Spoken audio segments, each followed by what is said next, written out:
o me van a dejar sola? Mm,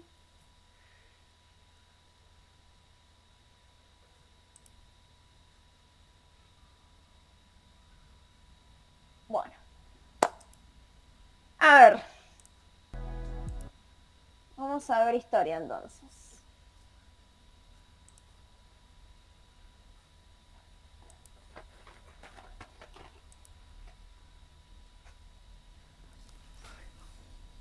Teníamos en la unidad 2, me voy a ir. ¿Qué quieren que hagamos? ¿Vemos toda la unidad 2 según el programa o vemos las unidades que son para el parcial? Pónganme si quieren en el chat, pueden contestar. Las unidades del parcial, si se puede. Sí, igual las van a ver con el profe, pero bueno, como quieran. Dijo que, por ejemplo, tema de la real, ¿cómo se llama? La constitución jurídica de la época indiana, Ujú. los títulos por los cuales España colonizó América, eso entra, los fines también. Bien. O sea, yo, una pregunta. Él dijo que bastaba con el módulo, pero que consultemos con el libro Tao Anzoátegui. ¿Alguno sabe si toman más el libro que el módulo? Porque está un poco más complicado en el libro que en el módulo. ¿Vos querés que yo te responda eso? O sea, si vos considerás que está en el módulo también explicado o si es necesario recurrir a los libros. No he visto el módulo de ahora, pero mi módulo directamente me mandaba a leer el libro. ¿Qué crees que te diga? Y ellos, o sea, te dicen eso ahora, porque es el parcial. Pero para el final te dicen específicamente y así sin anestesia, no, tenés que estudiar todo el programa. Y arreglate para buscar las cosas. Es Ah, básicamente. dale. O sea, el módulo es complementario. Ah, ok. Los libros serían lo completo. Pero lo que yo te diría que hagas es como que tomes como que el programa de la materia es un... ¿Cómo se llama esto? Es un trabajo práctico. Vos tenés que ir llenando varios temas de ese trabajo práctico. Tomalo como un trabajo práctico súper extenso. Una cosa así. Podés agarrar, dividir pantalla en la compu o agarrar, imprimir un libro y empezar ahí, no sé, en la compu, escribir un resumen si te es más fácil y más rápido, o lo podés hacer por escrito, con mapas conceptuales. Hay gente que seguía así, pero por ahí tenés que leer muy bien para acordarte todo. Bien, bien. Porque hay una parte, por ejemplo, en la que habla de la mujer india que no está en el libro. ¿Sí está? O sea, sí, pero no está, o sea, completo. Porque después también me cita hacia otra bibliografía. ¿Qué otra bibliografía? Ahí busco para. Es una que agregaron nueva en el módulo.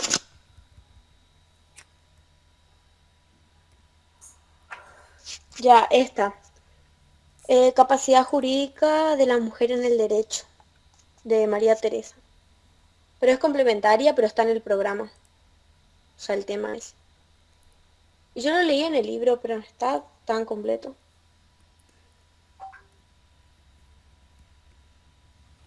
¿De la mujer indiana?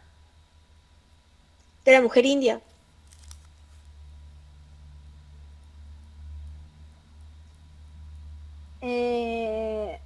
No es como una capacidad jurídica, sino que nosotros tenemos como una concepción de que a las indias eh, las violaban básicamente, y no es así, no fue así. O sea, si yo les hablo de la condición de la mujer en Indias, ustedes lo primero que van a pensar es, las reviolaron, y de ahí salimos nosotros. No, no, no, sí. Lo que yo encontré que era protegida por la legislación social. Nada más que se le restaba la capacidad jurídica, por ejemplo, de como un hombre. O sea, ella necesitaba que su hermano o alguna autoridad masculina le conceda, por ejemplo, el poder de trabajar y esas cosas, pero no habla de violaciones ni nada. No, no. A ver, eso básicamente es en todos lados. En España también era así. España es muchísimo más machista de lo que es América hoy en día. Claro, sí, igual esa capacidad jurídica se refiere a cuando ya los colonos llegaron, ¿eh? Son los mismos españoles los que ponen esta regla para la India. Por eso, o sea, Sí, la sí, India sí. en realidad tenía, según lo que es la cultura indiana, sin antes de la colonización, todos tenían los mismos derechos. O sea, la mujer estaba, sí, un poco sometida a lo que era el hombre, pero todos tenían el mismo derecho. Es algo que impone en realidad la reglamentación de Castilla, los españoles, pero que sea así no significa nada. Por ahí los caciques las entregaban a las hijas y las casaban con los colonizadores para que no hubiera más pelea o para que no hubiera más guerra y porque, bueno, eran las princesas, digamos, de los reinos, ponele. Ah, ok. Ya. Dale, dale. Bueno, hablamos en la clase pasada, ponele, sí, la juntada pasada hablamos del concepto de historia, que dijimos que es la recreación de los hechos de la humanidad, dijimos que tiene una metodología, la heurística, la crítica y el ordenamiento y la exposición. La heurística básicamente es elegir el tema y empezar a recopilar datos. La crítica tiene una crítica interna y otra externa. Dijimos que la crítica interna era valorativa, es decir, reunir todos esos datos y criticarlos, a ver si eran reales o no, si esto había pasado, tal cual como lo decía, o si eran, ¿cómo es que se llama esto? Hola, Silvi. Ahí Hola, ¿cómo están? Buenas noches. está Silvi, chicos. Bueno, habíamos dicho que tenía una crítica interna y una crítica externa, que la crítica interna era valorativa, o sea, es decir, si era auténtico o no, y la externa me parece que era si coincidían las cosas o no. Después habíamos hablado de las instituciones, dijimos que eran como partes de lo que somos hoy en día, cosas que han quedado, que por ejemplo decíamos que era un tipo de organización social, una manera de organizar a la sociedad. El colegio es una institución, o sea, está físicamente como una institución, pero es una institución en consideración de las personas y es algo que hasta hace poco tiempo se valoraba bastante, hoy en día nadie le presta atención. Y después el matrimonio, y decíamos que esta institución podría llegar a entrar en crisis si la gente dejaba de valorarla, si dejaba de utilizarse y si no era dinámica, es decir, si no iba cambiando con el paso del tiempo a raíz de lo que iba cambiando la sociedad. Y dijimos también que si no la protegía, digamos, la parte jurídica. Eso fue lo que dijimos en la clase pasada y hablamos un poco de los incas, los mayas y los aztecas. Los incas les dije que era la parte más importante que tenían que estudiar. Eso debe estar en el módulo. Si no lo encuentran en el módulo, sí está en el módulo. Tiene que estar. Y les dije que estudiaran bien esa parte. Hablamos de América precolombina. Hablamos un poco de las periodizaciones. Les dije que estaba en el primer capítulo de Sarini. Y después me parece que era la conquista de América, tipo cómo empezó, una cosa así, que son básicamente también las periodizaciones. Y después tiene la segunda unidad. ¿Me pueden decir el primer tema si tienen el programa a mano?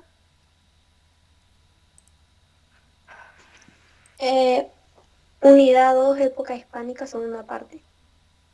Uh-huh.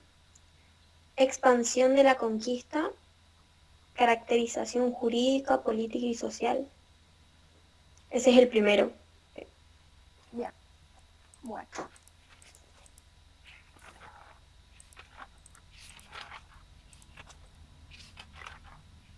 estoy buscando, esperen, no se me desesperen, por favor.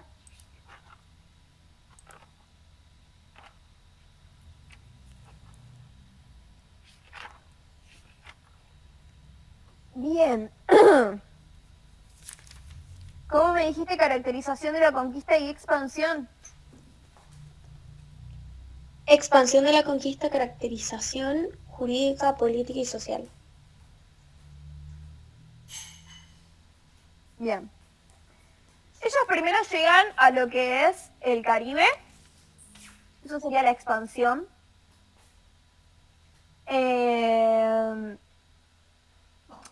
Después se van expandiendo un poco para arriba, poquito.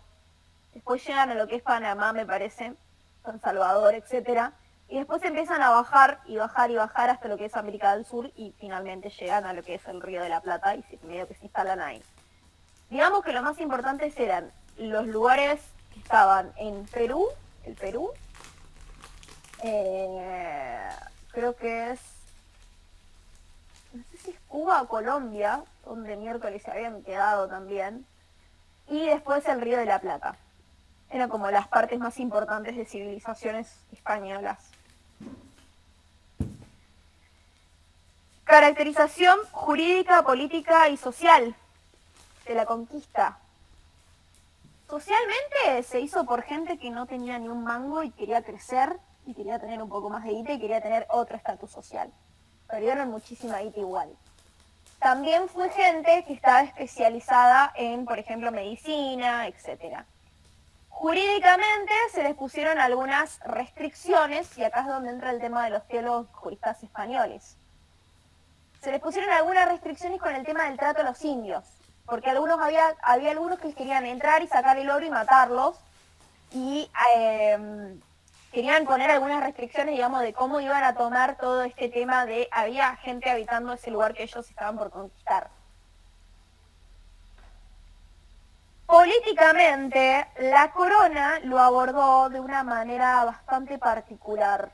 Es como que se hacía cargo de a ratos y de a ratos le dejaba el tema a otro y así, y se hacía medio los boludos. Cuando perdían plata ahí se hacían cargo y después no. Una cuestión así. Después, me dijiste, ¿qué sigue después de eso? ¿De cuál? Después de eso que dijimos caracterización política, jurídica y... Títulos de la conquista, que ahí lo mencionaste vos. Debate de teólogos y juristas también lo mencionaste. Sí. Fines y caracteres de la conquista. Bien. Títulos de la conquista, el profe dijo que había títulos de... No sé si ahí era que había títulos internos y externos, o títulos como nación y títulos del Vaticano o del Papa. No sé si te suena, ahí leen vos que leíste la materia. Lo de los teólogos era como poner en duda al Papa, ¿no? Claro, Él sí podía distribuirlos.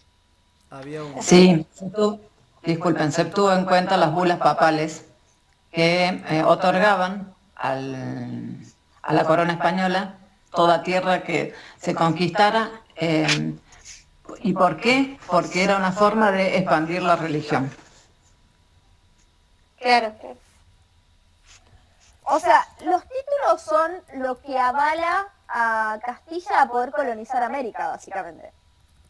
¿Y por qué lo avalan? Porque, por esto justamente que dice Silvi, porque si no les daban, digamos, una premisa de hacer algo, era medio que, o sea, ellos estaban en guerra con Portugal. Castilla estaba en guerra con Portugal. Todos los reinos católicos estaban en guerra con Portugal. O sea, los que estaban debajo del mando de Aragón y Castilla estaban en guerra con Portugal.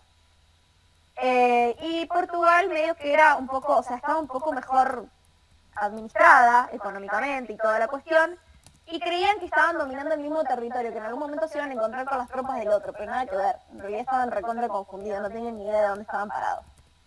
Uno estaba en un hemisferio y el otro estaba en el otro. O sea, nada que ver. Primero que nada. Entonces recurren al Papa, los reyes católicos, y el Papa, como era en ese momento la suprema autoridad, digamos, el tipo era la mano de Dios, literal. Pablo, estás grabando, ¿no? Sí, sí, está grabando. Ah. Está grabando.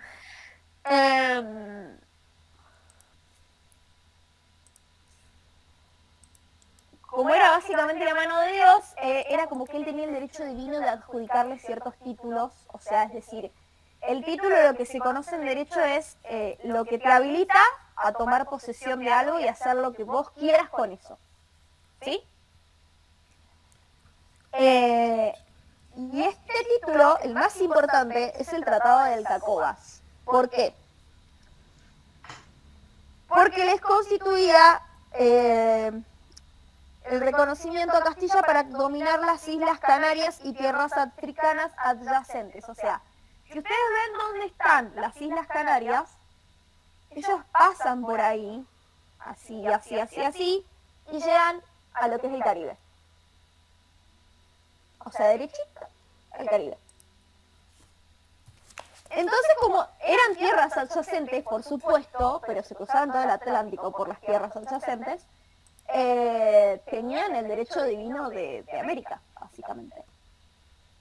Eso es lo más importante, lo más relevante. El título más importante es el Tratado de Alcacobas. Después se dan lo que son las bulas interquetera de 1493, la segunda bula interquetera de 4 de mayo de 1493, y la del 7 de junio de 1494, un año después. Les dieron como 3-4 bulas en 1 o 2 años. Pues no dejaban de romper las pelotas. Y después estuvo el Tratado de Tordesillas, que básicamente ponía que como una división de 100 leguas a Portugal de España. Una división de hemisferio de polo a polo, que es lo que nosotros reconocemos como polo norte y polo sur, y la división esta de 100 leguas, lo cual no se pudo determinar básicamente nunca porque hasta que se descubrió todo lo que es la cartografía y realmente la gran cantidad de tierra que había en el mundo, ellos no lo podían determinar. En ese momento era indeterminable eso. Los fines de la conquista. Acá sí les recomiendo que tomen nota si tienen. ¿Tienen para tomar nota? Sí. Sí. Yep. Sí. Ok. 1. Propagación del cristianismo. Primera y más importante de las empresas. El Papa les concedió este tratado de Alcacobas, estas bulas, para que ellos conquistaran y colonizaran y los dominaran bajo el cristianismo. Era una obligación dada por el Papa a través de la nación efectuada no solo en la legislación, y esto debía estar integrado a la actividad gubernamental, o sea que ellos se tenían que sí o sí encargar de todo eso. Segundo fin, el deseo de aventura, característica singular del español. El ansia de riqueza, Silvi en la otra vez dijo que estaban cagándose de hambre, lo cual es real, estaban cagando de hambre porque habían gastado toda la plata en digamos, en derrocar gobiernos y quedarse con reinos, ¿sí? Esa sería la tercera, el ansia de riqueza.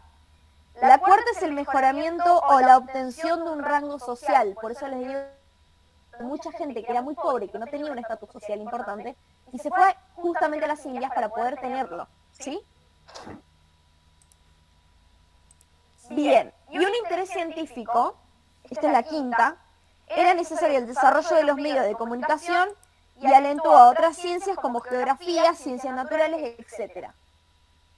Importante, geografía, ciencias naturales, etc. Interés científico. Pueden ponerle la geografía.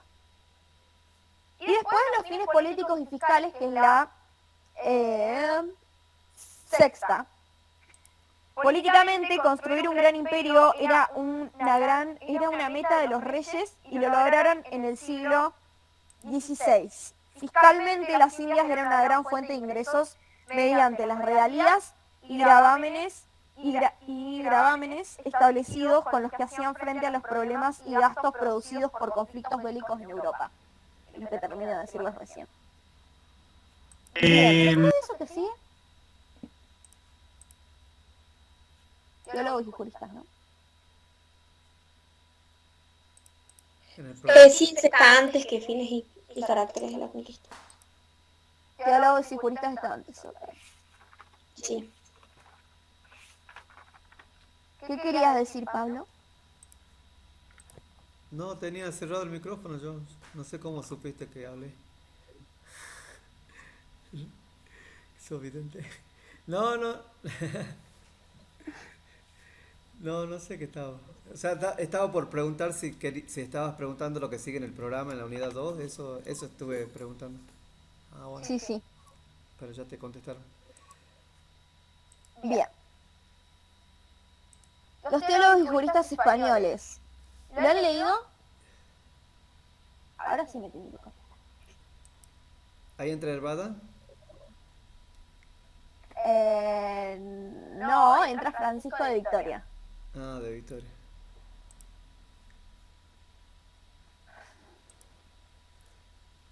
¿No es Montesinos y de las Casas?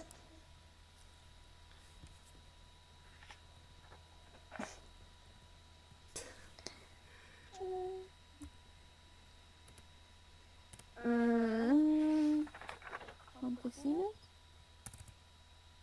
No. No.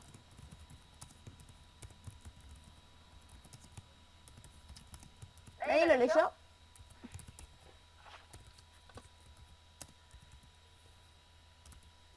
Me van a hacer enojar a ustedes. Me están dejando sola, yo estoy estudiando como una estúpida entonces. Ay, ¿qué voy a hacer? No, estamos enredados con las otras materias, ¿no? Mucha lectura. Organícese, señor, yo también tengo varias materias.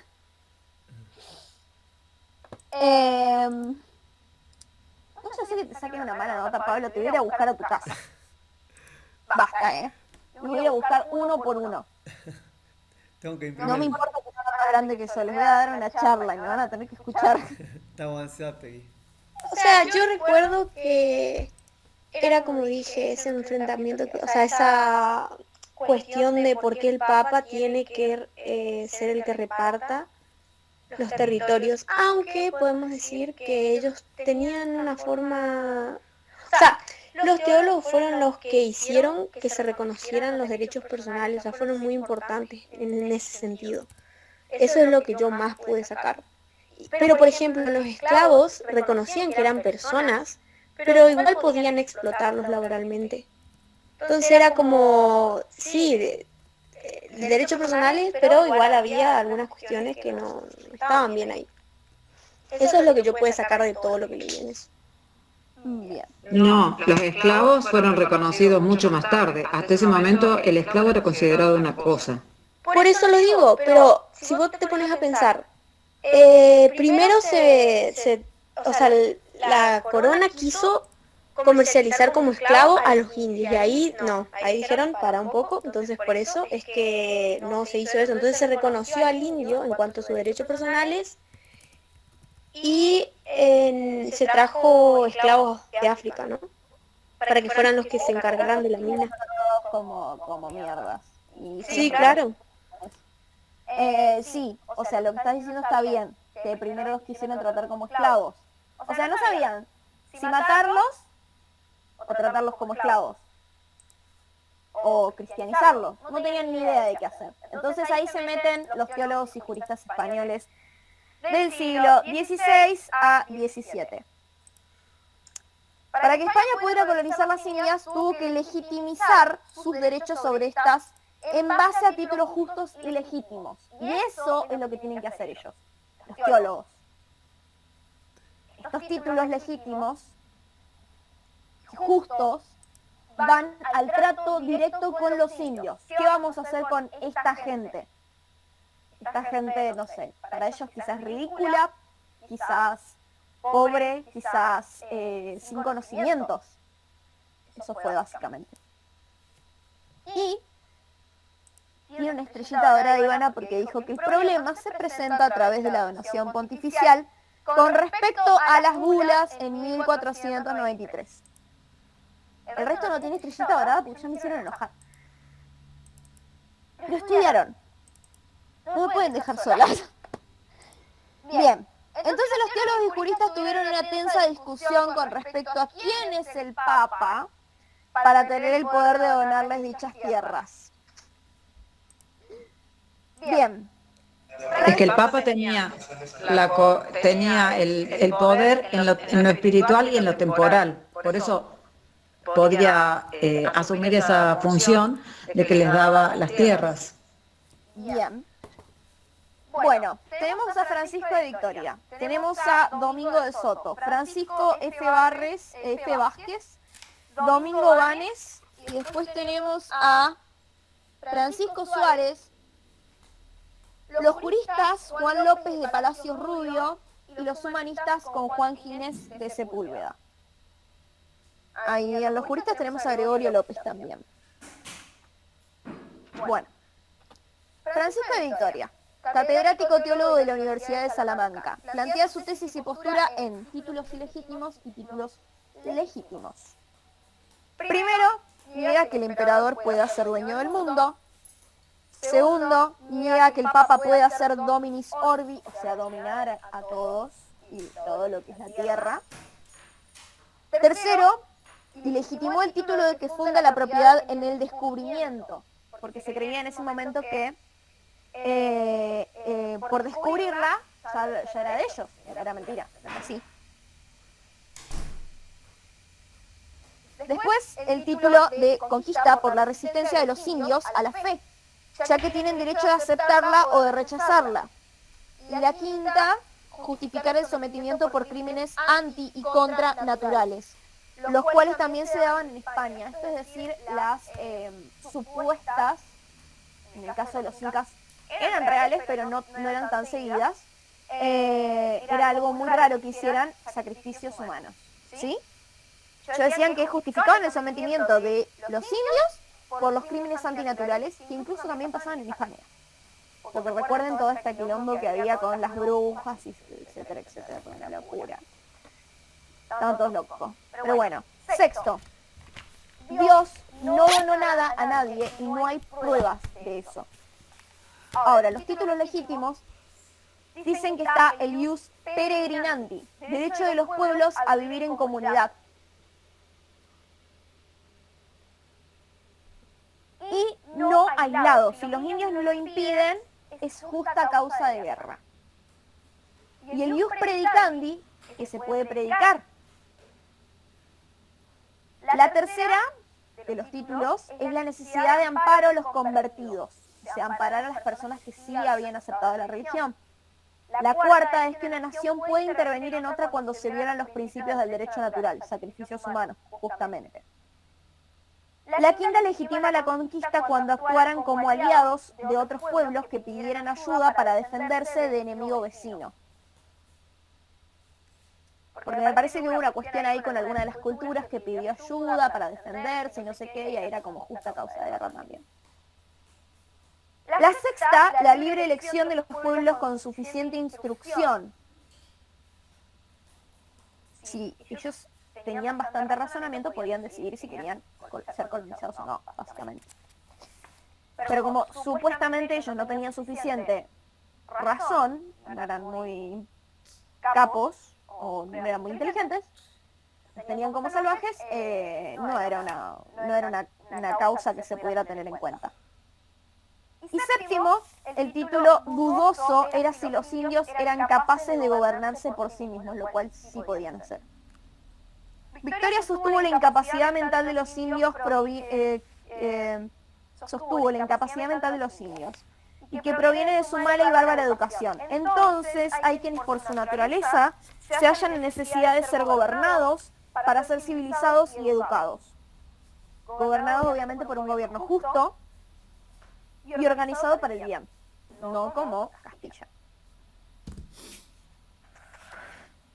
Tenemos a Domingo de Soto que nos dice que sostiene la razón misma de gobernar a los incivilizados, pero no determina que estos se queden sin libertad o el derecho de sus bienes, sino que este gobierno debe ser bueno y conforme a los intereses de los incapaces para su bien y enseñarles buenas costumbres. Tenemos a Francisco Vázquez y Domingo Banes, que ellos sostenían el respeto y la dignidad del indio fundamentado en el Evangelio, la protección a los humildes e incapaces. Francisco Suárez sostiene que los indios no pueden ser obligados a cambiar de religión porque la Iglesia no tiene jurisdicción sobre ellos.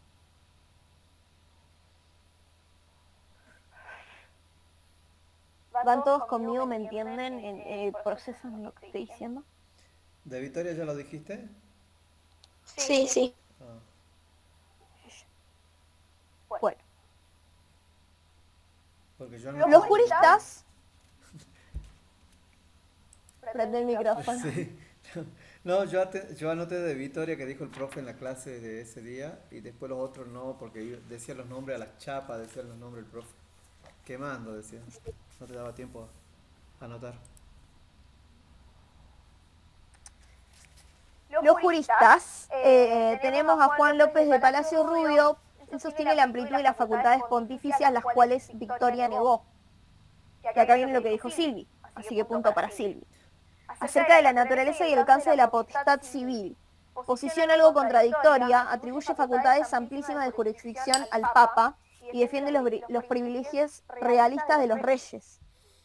Y en el segundo término, en cuanto a la relación entre la potestad espiritual y temporal, sostiene que el Papa puede destituir a todo infiel. Y tres, en relación entre la cristiandad y los fieles, el Papa puede elegir a quién delegar la predicción del Evangelio, porque goza de autoridad suprema espiritual y temporal. Si los indios aceptan a Jesús y se bautizan, no pierden sus derechos y bienes. Si hay justa guerra, los pierden. El principio de la libertad del indio se mantuvo. Gregorio López se sitúa en una posición frente a lo promovido por los teólogos y Palacios Rubio. Sostiene licitud de guerra si se hallan algunas de estas causas. Injuria causada por los indios a los predicadores o comerciantes, cuando los caciques impedían a los súbditos la conversión al cristianismo y cuando se realizaban sacrificios humanos. Y los principios que legitiman la guerra son declarada por autoridad competente, causa justa y de recto modo, es decir, no abusarse tampoco, porque ellos tenían armas. Tenemos a los humanistas después, que tenemos a Juan Guínez de Sepúlveda, sobre las justas causas de la guerra contra los indios. El derecho natural, común a todos los hombres y animales, basado en el instinto, y el derecho de gentes, propio de las civilizaciones, o sea, de Roma, básicamente, que es de donde viene este derecho de gentes. Al ser los indios a criterio de superioridad cultural de los españoles, incivilizados, esto era la justa causa de guerra. Llega a la conclusión de una tutela transitoria, hasta que ellos se sepan, se civilicen, digamos, sean más capaces, ¿sí? Y estudia y compara a los españoles con los indios y concluye en la superioridad cultural y civilizada de los primeros, que es mucho mayor a la de los indios, y entonces considera que estos deben ser sometidos por una tutela transitoria hasta incorporarse en la civilización. ¿Qué sigue, chicos? ¿Eso qué eran? ¿Las críticas eran? No me quedé... No, son los teólogos y juristas. Básicamente son lo que les dicen qué pueden hacer y qué no pueden hacer con los indios a los reyes. Siguen las clases sociales en Indias. Las clases sociales en India. Estaban los nobles,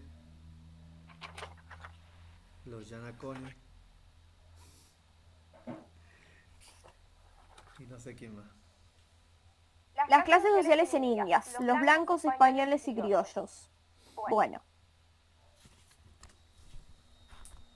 No había concepción en cuanto a la pureza de la sangre. Eso, digamos, como que no lo concebían así, pero sí había como una distinción social. Ellos dicen que no. Los españoles obviamente siempre van a decir que no. pero sí había una distinción, sí había como un odio racial, una cuestión fea ahí, digamos. Se consideraba blanca a las personas con una tez más clara que los indios y negros, inclusive los mestizos o mulatos. Con un estatus socioeconómico alto entraban en esta clase. Los españoles gozaban de superioridad social, económica y política y otros grupos gozaron de esto también, pero ellos reunían un cúmulo de prerrogativas que se les otorgaba indiscutiblemente. Eran el grupo gobernante, poseían gran parte de la riqueza, gozaban de educación y cultura y tenían obligaciones. Y eran grupos de diferente extracción. Aunque los criollos podían y debían tener los mismos derechos, había diferencias, lo cual llevó a que muchas veces existiera una tensión social, en especial cuando surgieron medidas que les restringía el acceso a altos cargos. Algunos pensaban que los criollos eran incluso más capaces que los españoles, así como otros los juzgaban como ignorantes, viciosos e incapaces para los cargos políticos. Sorraquín Becú clasificó en beneméritos quienes asumieron el papel rector o de líderes, es decir, los primeros descubridores. Aristocracia de la conquista, poseían encomiendas, tierras y otros privilegios señoriales y económicos. El rango nobiliario los distinguía. Al principio la nobleza fue reservada para el conquistador o fundador de ciudades, pero a mitad del siglo XVI se difundió que la corona vendía títulos nobiliarios. Todo esto para recaudar plata, obvio. De estas dos, de los blancos, esta parte más importante, tenemos a dos tipos de personas: los funcionarios, es decir, los políticos, y los sacerdotes. Ellos gozaban de absolutamente todo. Y después tenemos los indios y su condición jurídica.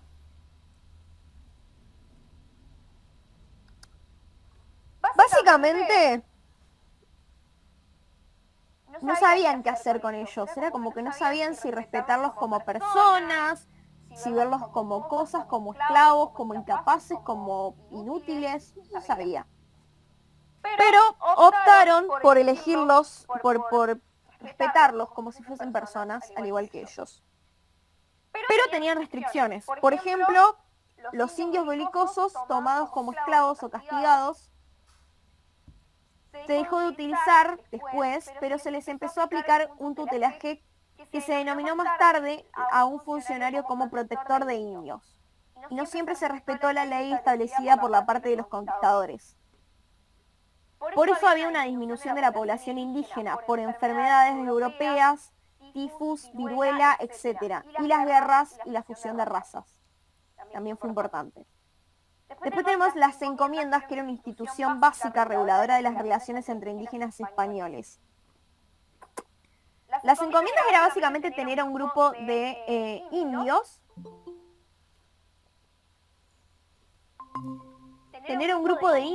que estaban ahí, digamos, para ayudar en lo que fuera necesario para un patrón. Eran como mini esclavos, una cosa así, pero se los respetaba. A algunos mucho y a otros muy poco. Era una empresa esto de las encomiendas, era utilizarlos.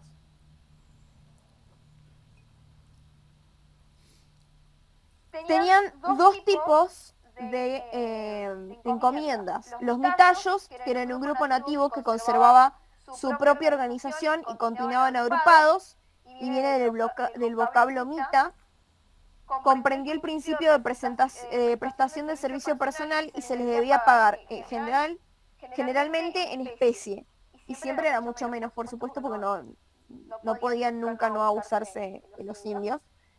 Tenían los yanaconas, que no conservaban su organización original, fueron sometidos por la fuerza y vivían en las tierras o casas de sus encomendados. O sea, subordinación más efectiva. ¿Ellos eran los prisioneros de guerra? Sí. Sí, o los que, digamos, querían hacer revueltas, digamos, querían que se fueran los españoles. Los indios caribes dicen bien. que eran belicosos, que no, que dice que Sí. a ellos lo usaron como esclavo o no le pagaban, no recuerdo cómo fue el trato que le dieron a los indios caribes. A ellos los tuvieron muy abajo del mandato, digamos. Era como que los tenían sumamente reprimidos. Pero ellos no se sublevaron contra los incas también. Sí, contra todos se sublevaban, o sea, eran Ah, ok. loquitos. Bien. O sea, a ver, así como hay jerarquías en Castilla, donde se pelean por quién tiene más tierras con Portugal, había jerarquías en Indias. O sea, era algo medio normal eso. Tenían reducciones y pueblos indígenas para evitar tantos motines como abusos, y se puso a los indios en lugares separados y reducidos para así efectivizar su colonización. Después tenemos las misiones jesuísticas. Era la campaña de Jesús, eran pueblos abocados a difundir el cristianismo, mandados por religiosos, jesuitas blancos e indios más dóciles. A ver, ¿qué puse acá? A mí, aparte de esto, me encantaría saber cuándo nos van a contar la historia cómo fue. Porque si eso fuese cierto, nosotros tendríamos indígenas y indios, como quieras llamarle, en la actualidad. Esclavos no, porque murieron todos por la peste amarilla. Y no hay. Salvajemente se exterminaron. Los pocos que quedan, que están en el norte, también hacen exactamente lo mismo por otros métodos. No es una historia verdadera. No. No. Pero es la historia que eligió contar España y los historiadores argentinos la tomaron o hay un tinte político ahí de los historiadores argentinos. En Tao sí.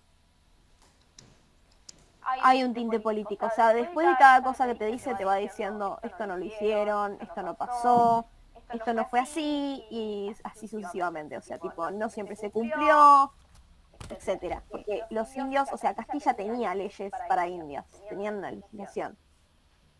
Pero era muy difícil todo esto. Después empezaron a crear más empresas, el Consejo Real y Supremo de Indias, esto, aquello. También, bueno, se empezaron a meter más ponele ya, los del Río de la Plata, como fueron, digamos, nuestros constituyentes. Hubo mucha gente que se metió en el medio para tratar de frenar esta cuestión. Fue algo bastante importante, pero también hubo gente, como Rosas, que era un hijo de remil puta, que mató a los indios, que no le importaba nada. ¿Roca no era? ¿Cómo? ¿La campaña del desierto no la hizo Roca? Sí, la hizo Roca. Claro, ¿dijiste Rosas o Roca? Dijiste Ailem. No, son Rosas. Ah. Pero es que estoy hablando del federalismo, federales y unitarios. Claro, pero Rosas, nosotros tenemos el estamento de todo lo que sea exportación, la hizo Rosas. Sacá todo lo otro, porque yo soy de Córdoba, imagínate, somos todos perros unitarios.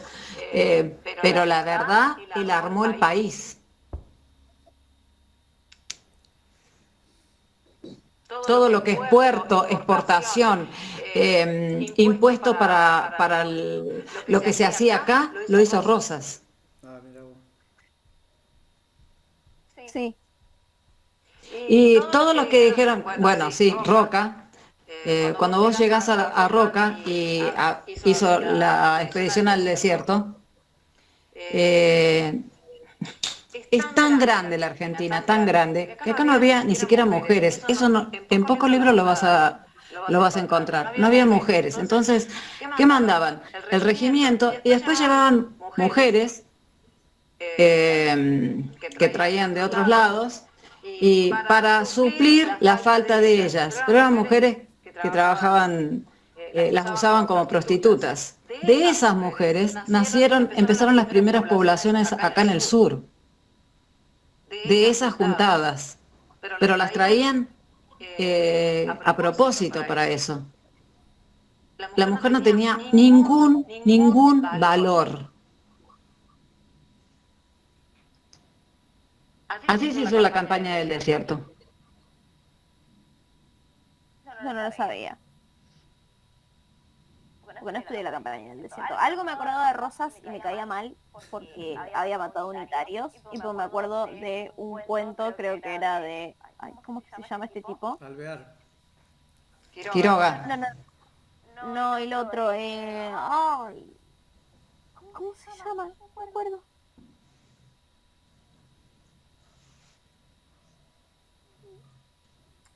Hay un cuento que me parece que es un historiador argentino, que es tipo un tipo que contaba cuentos, donde es El Matadero, ahí está, El Matadero, ¿la conocen? No, sí, eso es de Esteves, sí, claro, el matadero, claro. Esteban Echevarría. Echeverría, sí. El Matadero, ahí está, Echeverría. Por eso yo me acuerdo que básicamente me caía mal y porque también tenía como una concepción de también, o sea, no era solamente a los provincianos, también era a los indios, a lo que quedaba en ese momento. Era todo. Sí, nosotros lo vemos desde este punto de vista, de donde estábamos plantados, pero vos te tenés que ubicar en esa época. Y en esa época lo que teníamos de país era muy deseado y tenía muchísima frontera con muy poca población para cubrirla. Rosas organizó lo que comercialmente era el comercio internacional. Una, y la otra era la poca cantidad. Nosotros aún hoy somos un problema porque tenemos muy poca densidad demográfica, mucho territorio, muy poca población. En esa época había ese problema y el problema que teníamos era de que vos ibas conquistando terrenos y había que instalar a la gente. ¿Y cómo la instalas? Si del otro lado tenías los pocos indígenas que quedaban, que hacían balones y arrasaban con el lugar. Bueno, hacían pequeñas fortalezas y bueno, en algún momento empezaron a florecer, pero si no los corrían, eso iba a ser imposible. Y de hecho, yendo a la historia, los jesuitas le enseñaron a los indígenas cómo se hacía para que las vacas no se fueran lejos. Entonces les cavaban la pata, el vaso, se lastima por abajo, entonces caminaban poquito y no se iban del territorio. Eso se lo enseñaron los jesuitas. El indígena sabía atacar al blanco y sacarle la piel, despellejarlo, porque se lo enseñaron los jesuitas. Y eso no te lo van a contar así nomás. Los jesuitas vinieron acá con los franceses. Vinieron a Córdoba y se expandieron. Y esas habilidades las trajeron ellos. Yo soy italiana. Yo también, pero bueno, es parte de nuestra historia. Yo no tengo esa cultura.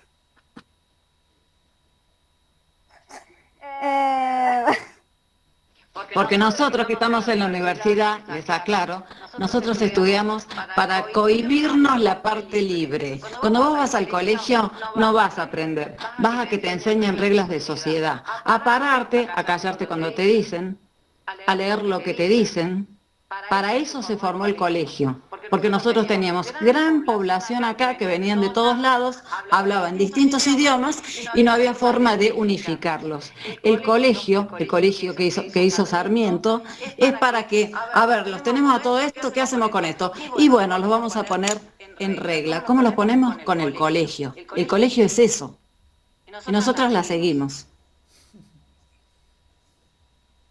Sí, es una buena forma de adoctrinamiento, si vas uno público, si vas uno privado, religioso. Es la forma en que se ordena la sociedad. Vos en el colegio, el raro se saca. Vos ves el pibe que corre, que tiene síndrome de dispersión, ese es el raro, ese no entra. Ese es el perseguido. Entonces a nosotros nos empiezan a ajustar desde chiquitos. El colegio no se hizo para aprender, se hizo para unificar la sociedad. Me estás pegando Y un palazo, Silvia. Claro, no, pero es verdad. Eso es, si vos lees Sarmiento y lees a Roca, vas a caer en eso. Que de eso se trataban las conversaciones entre ellos. ¿Qué hacemos con esta gente? Entre el cabecita negra, el inmigrante, y bueno, hablaban distintos idiomas con distintas costumbres. ¿Cómo los unificamos? A través del colegio. Sigue siendo igual. Sí, sí, sí. Bueno, con la inmigración de los negros, que creo que fue, lo dijo, no me acuerdo si Iván o Silvi, fue que las encomiendas se dejan de utilizar con la inmigración de los negros. Y ahora viene el mestizaje. Y acá viene lo que yo te dije, Ivana, de los derechos de la mujer, ponele, Indiana. Al principio de la colonización existieron uniones del tipo sexual entre colonizadores y mujeres indígenas, y el procedimiento fue de tipo violento, raptándolas, luego comprándolas o tomándolas como prisioneras de guerra. Algunos caciques dieron a sus hijas a los conquistadores. Se destaca que las indias sí se sentían atraídas por los españoles, así que había consentimiento. Estas uniones inclusive llegaron al matrimonio y dieron sus frutos. Indígena más español igual a mestizo. Al principio ellos fueron aceptados y tuvieron ingreso a altos cargos públicos como por ejemplo Diego de Almagro, Juan de Zárate, el Inca García Lazo de la Vega, etc. Lo único que la iglesia corona no aceptaban era el concubinato o amancebamiento. Eso estaba prohibido por el tema de los hijos bastardos. Había un rechazo o perjuicio social, pero además el color de la piel era un determinante en el rango categoría social, el cual se tenía en cuenta para la concesión de mercedes regias y el nombramiento de cargos civiles, etc. Después estaban los mulatos, que eran los hijos de españoles y negras. En Argentina tuvo una gran importancia durante la conquista y la colonización y producía una pacífica unión racial, supuestamente. La esclavitud es una empresa. Los negros no tuvieron derechos hasta que, básicamente, se dieron cuenta en Estados Unidos que no podían seguir haciendo eso con las personas y básicamente por la revolución del naturalismo, que ustedes lo están viendo con introducción al derecho. Pero la población negra que trajeron, digamos, la mayoría fue a Estados Unidos y a Brasil, ¿verdad? Así era. Que la traían para la papa. ¿Puede ser? La traían No, la traían para la minería, la traían para cualquier cosa. Claro. La población negra Y si, acá por murió por la ejemplo, peste amarilla, básicamente, y por la peste bubónica, porque los barcos traían ratas y la rata contagia con la peste bubónica, por eso murieron. También. esto es en Europa, más que nada. La peste No, bubónica. hija, eso fue en Buenos Aires. ¿En qué año me estás diciendo? Porque la peste bubónica es en la Edad Media. Acá hubo peste bubónica hasta en Córdoba, que se ¿Hablas de la desparramó más por los conocida, hilos, sí? en los hilos donde se guardaba el trigo, y bueno, sí. No. En los barcos, los negros murieron en Buenos Aires, si no, remóntense, debe haber alguna anotación anexa ahí, por la peste amarilla. Pero también hubo peste bubónica en Buenos Aires y en Córdoba. ¿Qué? ¿Acá no había rata en América? ¿La trajeron de Europa eso? Venían los barcos. A ver, acá había cochinillo, esa rata que comen en el norte y en Perú, en Bolivia también. Yo no como rata. ¿Cochinillo? No sé, no lo he escuchado. Y le dicen así, es como un hámster, un poquito más grande. Ah, el cuy, ¿será el cuy? Sí, el cobayo. Claro, como el quiz. Ah, mira vos. Eso es. Sí, mi gato probablemente le pinte agarrar a otro alguno de estos días. Sí. Sí, lo que dice Silvi tiene razón. Los traían para básicamente bajar esto de utilizar las encomiendas. Quiero utilizar a los negros y pagarles poco. Entonces, para tratar de respetarlos, empezaron a tratar con los negros, que primero los traían del Congo, de África, porque eran los más fuertes, y después los empezaron a traer desde Brasil. Pero sí los trajeron a Argentina. Los trajeron ¿por qué?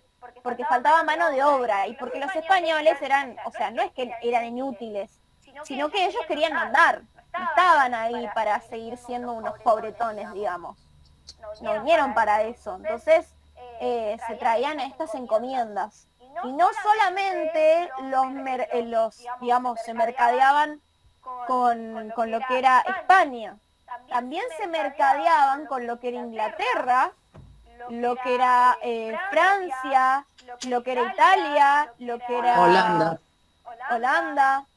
Todos esos lugares también los contrabandearon a los negros. Entonces no vienen solamente las ratas de ahí. Y sí, murieron por venir en condiciones, es como que yo te digo, Ana, que venían en un container. No sé si alguna vez viste una película tipo media random así, donde hay una peste o alguna cuestión así, de que la gente se mueve en un container. Sí, o cuando quieren contrabandear mexicanos a Estados Unidos, los mandan en un camión que no pueden respirar, se van así en condiciones Están todos juntos inhumanas, y hacinados. no, o sea, por ejemplo, no sé, te ves alguna peli, qué sé yo, alguna asiática, si querés, y seguramente la gran mayoría tratan todas estas problemáticas de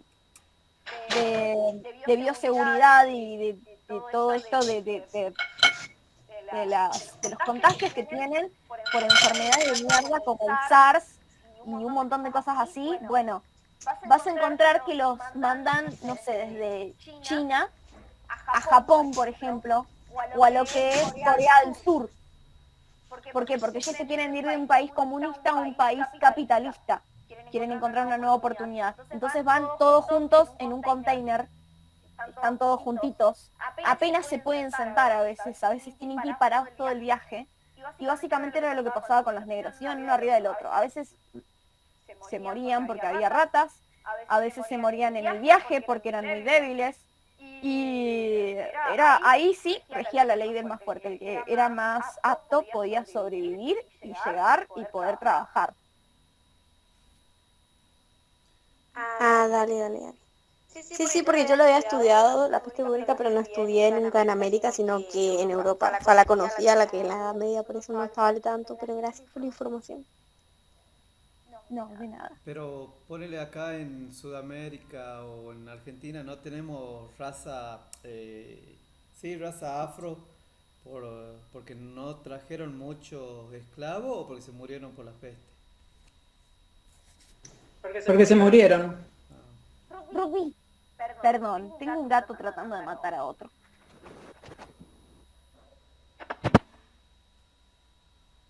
Permiso. Vení, padre, vení. ¡Ay, pobrecito! ¿Qué te hizo? ¿Cómo fue la pregunta? Que en Argentina no tenemos raza afro, ¿viste? O sea, capaz que yo no conozco, pero bueno, o si tenemos hay muy poco. Se murieron y básicamente es como que se mezcló mucho la cuestión. O sea, imagínate que venía, no sé, una inglesa, por ejemplo. Mi bisabuelo es inglés. Mi bisabuelo paterno es francés. Mi bisabuelo paterno es italiano y mi bisabuelo paterno, también paterno, sería de la mamá de mi viejo, es italiano también. Entonces es toda una cosa así. Imagínate que toda esa raza se mezcló y después de ahí te sale un chico capaz que rubio y vos decís no es afro, pero puede haberlo sido, o sea, puede que contenga ese tipo de sangre, contenga esos genes. No significa sino que no, se mezclaron todos, ese es el tema. La limpieza de la sangre lleva 6 generaciones. También. Pero bueno, puede pasar que, creo yo, o por lo menos lo he visto, que una mujer muy blanca tenga un hijo con un negro y el chico salga blanco. Ha pasado. Claro, por supuesto, porque esos son genes, son las leyes de Mendeleev. Pero las leyes de Mendeleev duran solamente hasta la sexta generación. O sea, inclusive hasta las enfermedades, por ejemplo. El delirio de persecución y la esquizofrenia vienen del consumo de alcohol, por una parte, y el otro es por la sífilis, que tiene hasta el cuarto grado, y en el cuarto grado produce locura. Y eso se traslada. Capaz que vos tuviste ese antecedente en tu abuelo o en tu padre. Y no tenés un hijo así, pero tu hijo sí, o tu nieto sí, y tiene ese problema. Viene de atrás. Viene de atrás, son cosas que se heredan, pero van saltando una generación o dos, pero vuelve a aparecer. Y los colores también. Ay, con razón le salí tan mal a mis papás. O sea, ponele que yo tengo, por ejemplo, uno de mis progenitores que tiene una enfermedad mental. ¿Yo zafo entonces o no? Sí, ¿vos considerás que estás enferma mentalmente? No, porque... No, lo pregunto nomás. O sea, ¿regla de qué me dijiste, Silvia? Las reglas de Mendeleev. No, pero en medicina es, si vos tenés el 50% de todos los datos genéticos vienen de tu padre, que a su vez vienen de su familia, ¿no es cierto? Padre y madre. Y ahí vas armando el árbol. Y tenés 50% de tu mamá, ponele que tiene bipolaridad, y 50% de tu papá que tiene un rasgo de esquizofrenia. Bueno, muy probablemente vos heredes algo de eso. Ah, ok. Yo por mi parte O soy una zafaste y no te toca. Yo por una parte soy una drama queen con delirios de grandeza y baja autoestima, ansiedad y ataques de pánico. Pero eso lo generaste vos, no es heredado eso. No es herencia eso. Vamos a echarle la culpa a mi papá de vuelta. Bueno. No, pero es interesante. Cuando vos vas viendo cómo se arma una sociedad, hoy en día, cuando ustedes llenan vas a la policía a hacer una exposición o lo que sea, y tenés que llenar datos, que te piden datos de tus padres, ¿no es cierto? De tus padres. ¿Qué te preguntan? Si tu papá vive, si está vivo, si está muerto, y hasta qué educación tuvo. ¿Hasta dónde llegó? ¿Primaria, secundaria? Bueno, todos esos datos en la Argentina y en todas partes del mundo hacen que a vos te posicionen en el determinado lugar. Y las enfermedades también, si vos tenés antecedentes de algún tipo, también te van colocando en otro lugar, sin que nosotros sepamos, cuando llenamos formularios, nos van tipificando. Entonces, esas herencias vos las podés ver en las fichas de hospital. Son herencias genéticas. Por ejemplo, los chicos que tienen los huesitos de cristal son personas que en sus antepasados han tenido sífilis en la casa. Porque la sífilis se empezó a curar en la Segunda Guerra Mundial con la sulfamida. Antes no había cura. Y eso es el producto de lo que nace. Nosotros somos producto de nuestros antepasados, en nuestros genes, en nuestra forma de expresarnos, en cómo comemos, en nuestra altura, en nuestro color, y también en cómo pensamos y qué idiosincrasia tenemos. No somos un experimento nuevo que hoy nacimos y no heredamos nada. No, nosotros heredamos todo. Que después con eso podamos conscientemente hacer otro ser es otro tema. Pero somos herencia. Como Sí, argentinos igual somos herencia. la parte social, a menos que sea algo patológico, yo no creo que se pueda heredar. O sea, no, como tal.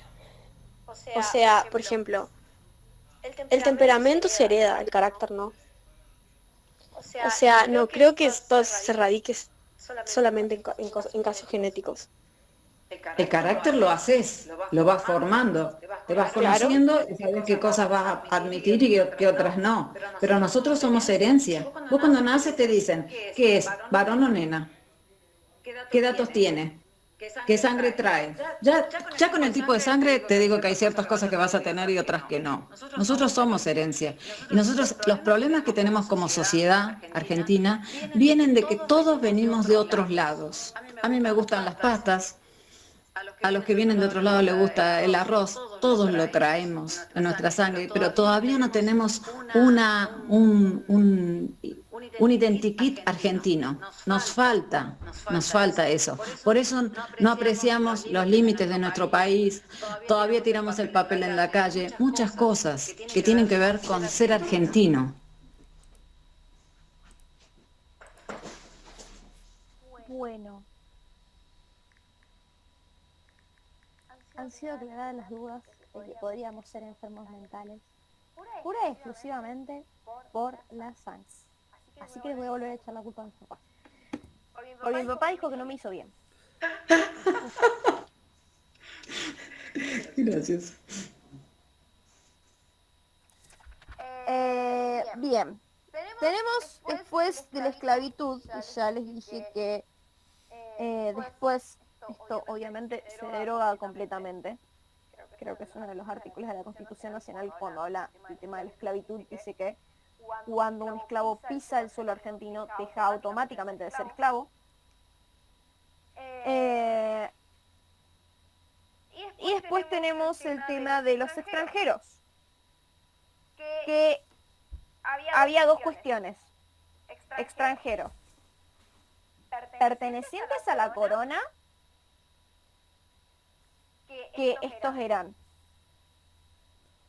En un principio se habla de los naturales de Castilla, es decir, nacidos en Castilla, pero Castilla, como tenía varios reinos europeos bajo su dominio, lo que nos dice es que los habitantes de Aragón, Valencia, Cataluña, León, Navarra y las islas Menorca y Mallorca eran extranjeros.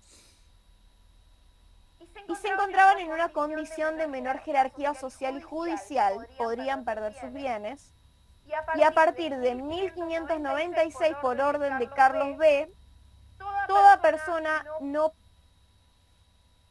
perteneciente a los reinos antes nombrados eran extranjeros en Indias. Ahora, los no extranjeros,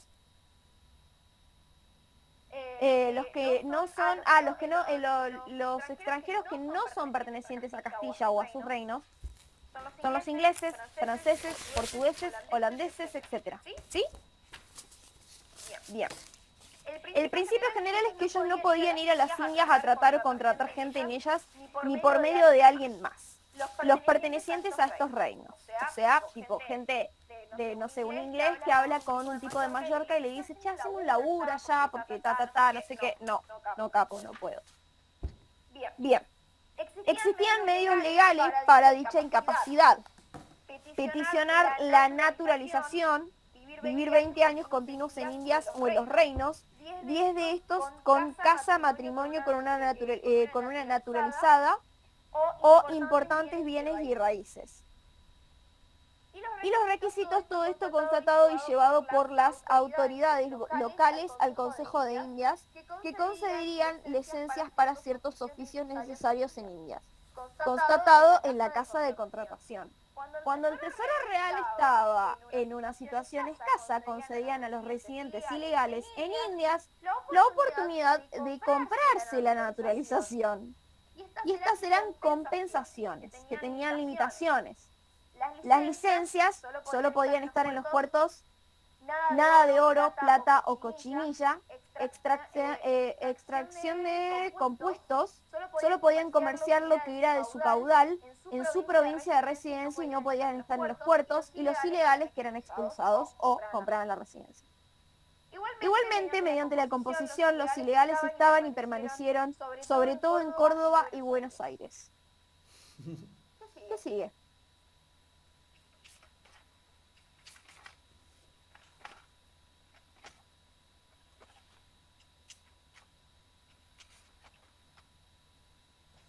ahí digo, Ah, perdón. condición jurídica de los indios. Eso ya lo dije. Sí, pero, o sea, la legislación social también. No, un segundo, lo estoy buscando.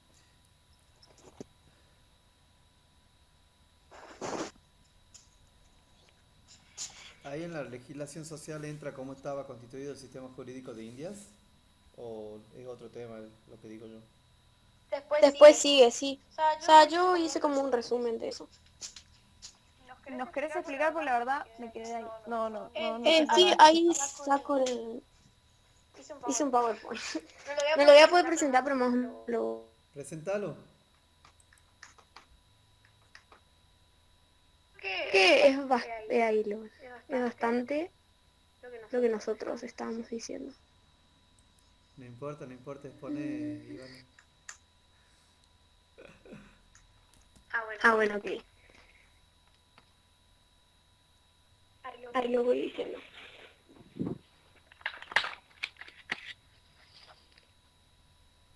La legislación social indiana, cuestionable.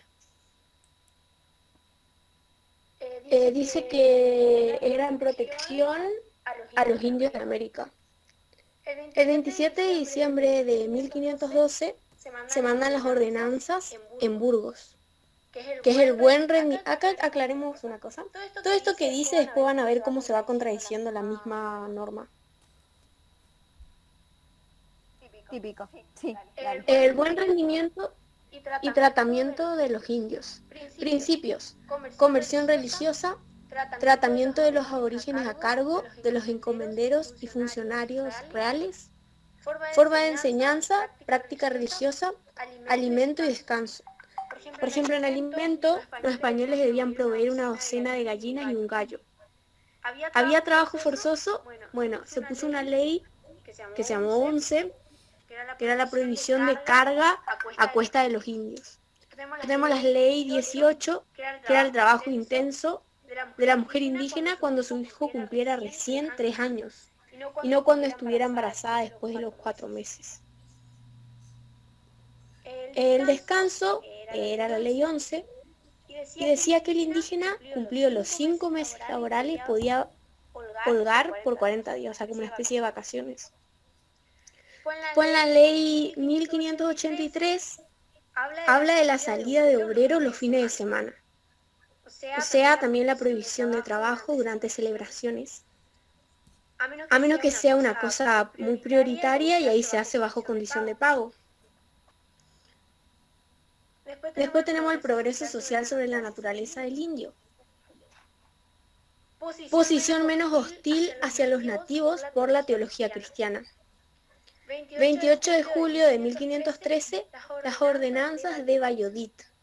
Los beneficios para la mujer casada, soltera y menor a 14 años. Ley 1, prohibición de trabajo en las minas de las mujeres indígenas. Ley 3, la mujer soltera debe trabajar en hacienda propia o ajena, con sus padres o con permiso de sus padres. Después, el uso de los de perlas. Según decían supuestamente los españoles, era que estimaban más la conservación de la vida de los indios que el interés de las perlas, supuestamente. Esto bajo un principio cristiano. El 20 de noviembre de 1542 se hacen unas leyes nuevas que se reiteran estos beneficios, o sea, no hay más. Después limita los excesivos tributos por los encomenderos. O sea, recordemos que, corregime si no es así, Helen, el tema de los encomenderos era que recibían educación religiosa, o sea, el indio recibía conversión religiosa y a cambio le tenía que dar tierras. Sí. Bueno, como que supuestamente se baja un poco este precio, por una regla de proporcionalidad. Después habla de la jornada laboral dictada por Felipe II, 1593, que dice que tienen 8 horas de trabajo, 4 en la mañana, 4 de la tarde para liberarse del sol, supuestamente. Después, en 1612, flexibilidad de oratoria sería. Y tiempos de invierno y verano, se cuida de esos temas. La restitución salarial. ¿Recuerdan que antes se cambiaba una cosa por otra, se hacían como trueques? Sí. Bueno, ahora esto supuestamente se acaba y habla de un principio de justa y razonable estimación, o sea que estaba prohibido el pago con especies, mercadería, ropa, etc. Después tenemos la recopilación de 1680, que según dice acá los españoles, los indios sean instruidos en la santa fe católica, muy bien tratados, amparados, defendidos y mantenidos en justicia y libertad, supuestamente. Y que esto era responsabilidad de los virreyes. Después de libertad de actuación, y dice que la inexperiencia de los indios le brindó la posibilidad de acudir a la justicia gratuitamente y con defensores y procuradores indios. O sea, el cargo público de protector de indios que vos habías mencionado. Y habla la ley presunción iurus tantum, que dice que un delito por aborigen tenía una pena inferior al español, porque era una cuestión de ignorancia. O sea, ellos podían, por ejemplo, mentir en una declaración y no ser acusados de delito de falsedad, porque pues eran ignorantes para los españoles.